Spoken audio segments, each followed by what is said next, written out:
This is Caden Nash. He presents as the ED today with a laceration on the right side of his upper extremity. He has a health history of trauma related to his the cast on his arm. He was in a recent car wreck. But we're going to be assessing this current laceration. What happened with you today, Caden? I fell down the stairs and a sharp bleed at the end of the stairs cut my forearm, and here I am. Okay. And it looks like the bleeding has subsided substantially. Have you cleaned the wound yet? Have not, just happened. Okay. We're going to evaluate it, see how deep it is. We're also going to gather our necessary supplies for this patient today. We'll be needing our wound prep kit. I've already washed my hands. I'm going to use appropriate PPE. In this case, right in the beginning, I'm going to use disposable gloves, and then I will go to sterile gloves when I'm prepping with the kit. Also, first thing I'm going to do, wash my hands and check the patient's wristband to make sure it's the right patient, right place, and right time. First thing I'm going to do is I'm going to assemble my equipment on the overhead table.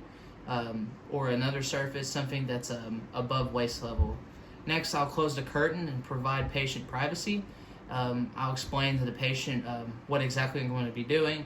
Right now, Caden, I'm going to be checking your wound, assessing if there's any infection, cleaning the wound to prevent risk of infection, and I'll educate you about infection today.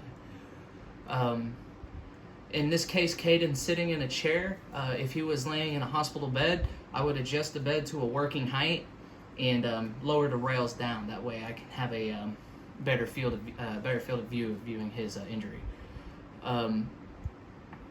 After that, I would assess the patient for possible need for non-pharmacologic pain-reducing intervention or analgesic medication before beginning wound care dressing. Is there any kind of pain relief that you would recommend at this time, or you would like me to recommend? Non-pharmacological is without medication. What's your scale on what's your pain scale on a rate of 1 to 10? It's about a 5 right now. Okay, so like pretty bad. Yeah, it burns. Okay, I could put in an order with your physician for something for pain relief. I'm also gonna. It's not bleeding right now at this time, so I'm not gonna apply pressure. In a non-pharmacological view, you could later on you can add maybe ice to help reduce the swelling, and hopefully the bleeding will subside by then. You're not on any type of blood thinners right now? No. Okay, good. Next I'll be preparing my wound care kit. This would be a sterile procedure. I'd place it above my waist using the technique of opening away and then the sides and then towards me. The first thing I would do is take my disposable bag and place it where I can easily dispose of things without contaminating me or the patient. Okay. Next, I'll be laying out my material. I will be assessing the patient in a comfortable position, and assessing the wound area. I'd use a blanket to cover any exposed area other than the wound, or place a waterproof pad at the wound site. Right now, it's on his forearm, so we don't have to take any of that procedures. His arm's fine where it's at, in a blood pressure cuff position, and I can assess it from here. Ideally, in the real world, his arm would be sitting higher and above our waist. That way it could stay sterile when we assess it. After that, we will check the position of drains, tubes, or other adjuncts before removing the dressing.